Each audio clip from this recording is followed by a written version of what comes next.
بسم اللہ الرحمن الرحیم۔ السلام علیکم۔ فرام آدم ٹو محمد صلی اللہ علیہ وآلہ وسلم کی سیریز میں آپ کو خوش آمدید کہتے ہیں۔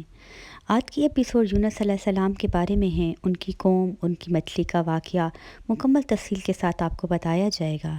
یاد رکھیں ناظرین کرام کہ اس چینل میں آپ کو محمد صلی اللہ علیہ وآلہ وسلم کی پیدائش مبارک تک تمام ہجری کے مطابق تاریخ بتائی جاتی ہے۔ ہماری آج کی ایپیسوڈ کا آغاز کرتے ہیں۔ یونس صلی اللہ علیہ وسلم کو اللہ تعالیٰ نے شہر نیزوہ کے باشندوں کی ہدایت کے لیے رسول بنا کر بھیجا تھا۔ اللہ کے آپ کے نام پر پوری ایک سورت قرآن پاک میں آپ کے نام سے موجود ہے۔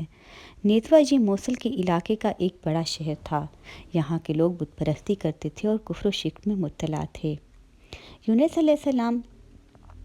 نے ان لوگوں کو ایمان لانے اور بت پرستی چھوڑنے کا حکم دیا، مگر ان لوگوں نے اپنی سرکش اور تمرد کی وجہ سے اللہ عز و جل کے رسول صلی اللہ علیہ وسلم کو جھٹلایا اور ایمان لانے سے انکار کر دیا۔ یونس صلی اللہ علیہ وسلم نے خبر دی کہ تم لوگوں پر عنقریب عذاب آنے والا ہے۔ یہ سن کر شہر کے لوگوں نے آپس میں یہ مشورہ کیا کہ یونس صلی اللہ علیہ وسلم نے کبھی کوئی جھوٹی بات نہیں کی، اس لیے یہ دیکھو کہ اگر وہ رات کو اس شہر میں رہیں جب تو سمجھ لو کہ کوئی خطرہ نہیں ہے، اور اگر انہوں نے اس شہر میں رات نہ گزری تو یقین کر لینا کہ ضرور عذاب آئے گا۔ رات کو لوگوں نے دیکھا کہ یونس علیہ السلام شہر سے باہر تشریف لے گئے، اور باقی صبح ہوتے ہی عذاب کے آثار نظر آنے لگے کہ چاروں طرف سے قادی بدلیاں نمودار ہوئیں اور ہر طرف سے دھواں اٹھ کر شہر پر چھا گیا۔ یہ منظر دیکھ کر شہر کے باشندوں کو یقین ہو گیا کہ عذاب آنے والا ہے، تو لوگوں نے یونس علیہ السلام کی تلاش سے جستجو کی،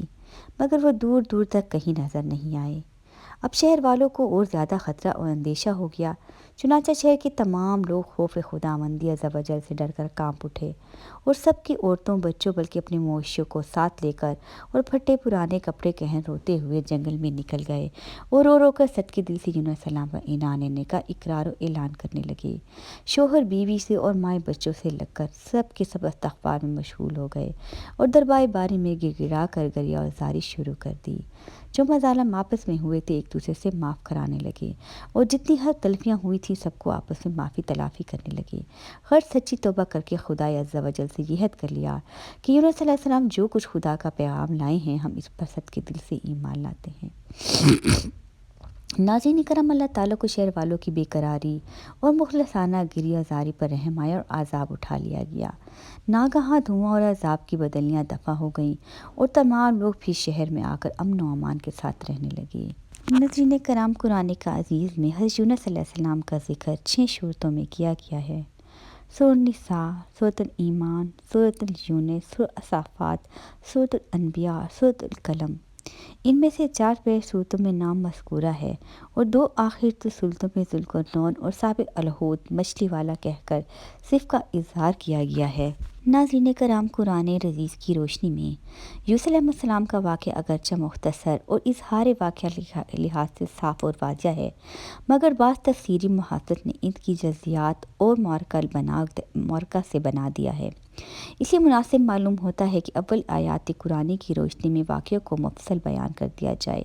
اور اس کے بعد تفسیری محاذات پر کلام کیا جائے، تاکہ واقعے کی حقیقت سمجھنے میں ناظرین آپ کو مدد ملے۔ حضرت یونس علیہ السلام کی عمر مبارک 28 سال کی تھی کہ اللہ تعالیٰ نے ان کو منصب نبوت پر سرفراز فرمایا اور اہل نبی کی رشت و ہدایت کے لیے مامور کیا۔ یونس علیہ السلام ایک عرصہ تک تبلیغ فرماتے اور توحید کی دعوت دیتے، مگر انہوں نے اعلان حق پر کان نہ دھرا اور تمرد سرکشی کے ساتھ شرک و کفر پر اصرار کیے رہے، اور گزشتہ نافرمان قوموں کی طرح خدا کے سچے پیغمبر کی دعوت حق کا ٹھٹا کرتے رہے اور مذاق اڑاتے رہے۔ تب مسلسل دشمنی اور مخالفت سے متاثر ہو کر یونس علیہ السلام قوم سے خفا ہو گئے، اور ان کو عذاب الہی کی بد دعا کر کے ان کے درمیان سے غضبناک روانہ ہو گئے۔ فراق کے کنارے پہنچے تو ایک کشتی کو مسافروں سے بھرا ہوا تیار پایا۔ حضرت یونس صلی اللہ علیہ وسلم کشتی میں سوار ہوئے اور کشتی نے لنگر اٹھا لیا۔ راہ میں طوفانی ہواؤں نے کشتی کو آ گھیرا۔ جب کشتی ڈگمگانے لگی اور اہل کشتی کو غرق ہونے کا یقین ہونے لگا تو اپنے عقیدے کے مطابق کہنے لگے، ایسا معلوم ہوتا ہے کہ کشتی میں کوئی غلام اپنے آقا سے بھاگا ہوا ہے، جب تک اس کو کشتی سے جدا نہ کیا جائے گا نجات مشکل ہے۔ یونس علیہ السلام نے سنا تو ان کو تنبہ ہوا کہ اللہ تعالیٰ کو میرا نیبوا سے وحی کا انتظار کیے بغیر اس طرح چلا آنا پسند نہیں آیا اور یہ میری آزمائش کے آثار ہیں۔ یہ سوچ کر انہوں نے اہل کشتی سے فرمایا، وہ غلام میں ہوں جو اپنے آقا سے بھاگا ہوا ہوں، مجھ کو کشتی سے باہر پھینک دو۔ مگر ملا اہل کشتی ان کی پاک بازی سے اس قدر متاثر تھے کہ انہوں نے ایسا کرنے سے انکار کر دیا اور آپس میں یہ طے کیا قرآن اندازی کی جائے۔ چنانچہ 3 مرتبہ قرآن اندازی کی گئی اور ہر دفعہ یونس علیہ السلام کے نام کا قرآن نکلا۔ تب مجبور کر انہوں نے یونس علیہ السلام کو دریا میں ڈال دیا یا وہ خود دریا میں کود گئے، واللہ علم۔ اس وقت خدا تعالیٰ کے حکم سے ان کو مچھلیاں نکل لیا۔ مچھلی کو حکم تھا کہ صرف نگل لینے کی اجازت ہے، یونس تیری غذا نہیں ہے، اس لیے اس کے جسم کو متعلق غزل نہ پہنچے۔ یونس علیہ السلام نے جب مچھلی کے پیٹ میں خود کو زندہ پایا تو ظاہر راہ الہی میں اپنی ندامت کا اظہار کیا کہ وہ وحی کا انتظار کیے بغیر اللہ تعالیٰ کی اجازت کے بغیر کیوں خواہ دعوت سے ناراض ہو کر وہاں سے نکل آئے اور اللہ کے حضور ایسی دعا مانگی، لا الہ الا انت سبحانک انی کنت من الظالمین۔ الہی تیرے سوا کوئی معبود نہیں، تو ہی یکتا ہے، میں تیری پاکی بیان کرتا ہوں، بلا شبہ میں اپنے نفس پر خود ہی ظلم کرنے والا ہوں۔ اللہ تعالیٰ نے یونس علیہ السلام کی درد بھری آواز کو سنا اور قبول فرمایا۔ مچھلی کو حکم ہوا کہ یونس علیہ السلام جو تیرے پاس میری امانت ہے اگل دے۔ چنانچہ مچھلی نے ساحل پر یونس علیہ السلام کو اگل دیا۔ حضرت عبداللہ بن مسعود رضی اللہ تعالیٰ عنہ فرماتے ہیں کہ مچھلی کے پیٹ میں رہنے کی وجہ سے ان کا جسم ایسا ہو گیا تھا جیسے کسی پرندہ کا پیدا شدہ بچہ، کہ جس کا جسم بے حد نرم ہوتا ہے اور جسم پر بال تک نہیں ہوتے۔ حضرت یونس علیہ السلام بہت نفیس و توانا حالت میں خشکی پر ڈال دیے گئے۔ اس کے بعد اللہ تعالیٰ نے ان کے لیے ایک بیلدار درخت اگا دیا جس کے سائے میں وہ ایک جھونپڑی بنا کر رہنے لگے۔ چند دن کے بعد ایسا ہوا کہ حکم خدا سے اس بیل کی جڑ کو کیڑا لگ گیا اور اس نے جڑ کو کاٹ ڈالا۔ جب یہ سوکھنے لگی تو یونس علیہ السلام کو بہت غم ہوا۔ تب اللہ تعالیٰ نے وحی کے ذریعے ان کو مخاطب کیا اور فرمایا، یونس تم کو اس بیل کے سوکھنے کا بہت رنج ہوا جو کہ ایک حقیر سی چیز ہے، مگر تم نے یہ نہ سوچا کہ نبی کی 1,00,000 سے زیادہ آبادی جس میں انسان بس رہے ہیں اور ان کے علاوہ جاندار بھی آباد ہیں، ان کو برباد اور ہلاک کر دینے میں ہم کو کوئی ناگواری نہیں ہوگی، اور کیا ہم ان کے اکیلے اس سے زیادہ شفیق و مہربان نہیں ہیں جتنا کہ تجھ کو اس بیل کے ساتھ انس ہے جو تم وحی کا انتظار کیے بغیر قوم کو بد دعا کر کے ان کے درمیان سے نکل آئے۔ ایک نبی کی شان کی یہ نامناسب ہے کہ وہ قوم کے حق میں عذاب کی بد دعا کرے اور نفرت کے ساتھ ان سے جدا ہونے میں ایسے جلد بازی اختیار کرے کہ وحی تک کا انتظار نہ کرے۔ ہوا یہ کہ ادھر یونس علیہ السلام بد دعا کر کے اہل نیوا سے جدا ہوئے اور ادھر انہوں نے بد دعا کے کچھ آثار محسوس کیے۔ نیز یونس علیہ السلام بستی چھوڑ دینے پر ان کو یقین ہو گیا کہ وہ ضرور خدا کے سچے پیغمبر تھے اور اب ہلاکت یقینی ہے۔ تبھی تو یونس علیہ السلام ہم سے جدا ہو گئے ہیں۔ یہ سوچ کر فون بادشاہ سے لے کر آیا تک سب کے دل خوف و دہشت سے کانپ اٹھے اور یونس علیہ السلام کی تلاش کرنے لگے کہ ان کے ہاتھ پر اسلام کی بیعت کریں اور ساتھ ہی سب خدا تعالیٰ کی دربار میں توبہ استغفار بھی کریں اور ہر قسم کے گناہ سے کنارہ کشی ہو کر آبادی سے باہر میدان میں نکل آئے، حتیٰ کہ چوپاؤں کو بھی ساتھ لے آئے اور بچوں کو بھی ماؤں سے جدا کر دیا اور اس طرح دیوا علائق سے کٹ کر دریائے الہی میں گریازاری کرتے ہوئے آواز سے یہ اقرار کرتے رہے، ربنا آمنا بما جاء بیونس، پروردگار یونس تیرا جو پیغام ہمارے لے کر آئے تھے ہم اس کی تحقیق کرتے ہیں اور اس پر ایمان لاتے ہیں۔ آخر کا اللہ تعالیٰ ان کی دعا قبول فرمائے، ان کو دولت ایمان سے نوازا اور ان کے عذاب کو بھی محفوظ کر دیا، عذاب کو ان سے محفوظ کر دیا۔ بہرحال یونس علیہ السلام کو اب دوبارہ حکم ہوا کہ وہ نیوا جائیں اور قوم میں رہ کر ان کی رہنمائی فرمائیں تاکہ خدا کی اس قدر کثیر مخلوق ان کے فیض سے محروم نہ رہے۔ چنانچہ یونس علیہ السلام کے حکم کی تعمیل کی اور نیو میں واپس تشریف لے گئے۔ قوم نے جب ان کو دیکھا تو بے حد مسرت و خوشی کا اظہار کیا اور ان کی رہنمائی میں دنیا کی کامرانی حاصل کرتے رہے۔ یہ ہے واقعے کی وہ ترتیب جو قرآنی آیات کی تفسیر میں تاویلات سے پاک اور صحیح مفہوم کی ترجمان ہیں۔ ناظرین کرام، مورخین اسلام اور اہل کتاب اس پر متفق ہیں کہ یونس علیہ السلام کے نسب سے متعلق اس سے زیادہ اور کوئی بات ثابت نہیں کہ ان کے والد کا نام متا، اور بعض لوگوں نے کہا ہے متا حضرت یونس کی والدہ کا نام ہے، مگر یہ فاحش غلطی ہے۔ اس لیے کہ بخاری کی ایک روایت میں حضرت عبداللہ بن عباس رضی اللہ تعالیٰ عنہ سے بصارت مذکور ہے کہ متہ والد کا نام ہے، اور اہل کتاب یونس علیہ السلام کا نام یونا اور ان کی والدہ کا نام امتی بتاتے ہیں۔ ہمارے خیال میں یونس بن متہ اور یونا بن امتی میں کوئی نمایاں اختلاف نہیں ہے، بلکہ عربی اور بانی زبانوں کی لفظی تعبیر اور تعمیر اور لہجے کا فرق ہے۔ ناظرین کرام، حضرت ابو ہریرہ رضی اللہ تعالیٰ عنہ سے مقبول ہے کہ ایک مرتبہ ایک یہودی سامان فروخت کر رہا تھا۔ کسی شخص نے کچھ خرید کر جو قیمت دینی چاہی وہ اس کی مرضی کے خلاف تھی۔ وہ کہنا خدا بقسم خدا جس نے موسیٰ علیہ السلام کو افضل بشر بنایا، میں اس قیمت پر اپنی چیز کو فروخت نہیں کروں گا۔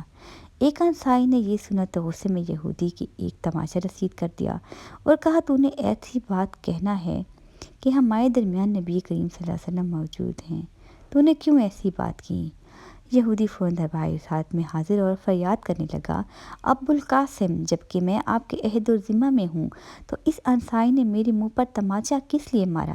نبی پاک صلی اللہ علیہ وآلہ وسلم نے انصاری سے وجہ دریافت فرمائی، اور جب انصاری نے واقعہ سنایا تو چہرے مبارک غصے سے سرخ ہو گیا اور فرمایا،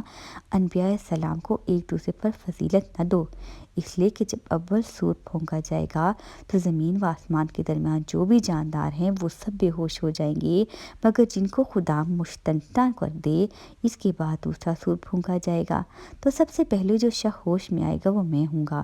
مگر میں جب غشی سے بیدار ہوں گا تو دیکھوں گا کہ موسیٰ علیہ السلام عرش کے سہارے کھڑے ہیں۔ اب میں نہیں کہہ سکتا کہ آیا ان کی غشی کا معاملہ طور کے واقعے